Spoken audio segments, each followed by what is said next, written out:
የቆሸሸው መስኮት። ስለ ፍርጃ። አንዲት ሴት በየቀኑ በመስኮቷ መስታወት አሻግራ የጎረቤቷን የተሰጡ ልብሶች እየተመለከተች ለባሏ ተመልከት፣ ጎረቤታችን ልብስ ማጠብ አትችልም፣ አጥባ የምታሰጣቸው ልብሶች ሁልጊዜ የቸኩና የቆሸሹ ናቸው ትለው ነበር። ይህ ሁኔታ ለብዙ ቀናት ቀጠለ። አንድ ቀን ጠዋት እንደ ልማዷ አሻግራ ስታይ ጎረቤቷ ያሰጣቻቸው ልብሶች በሚገርም ሁኔታ ንጹህና ነጭ ሆነው ተመለከተች።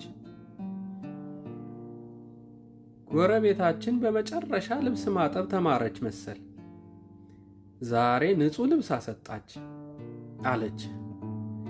ባሏም ፈገግ ብሎ የጎረቤታችን ልብስማ ሁልጊዜም ንጹህ ነበር፣ ዛሬ ጠዋት ተነስቼ የቆሸሸውን የመስኮት መስታወት ስላጸዳሁት ነው ጥርት ብሎ የታየሽ አላት።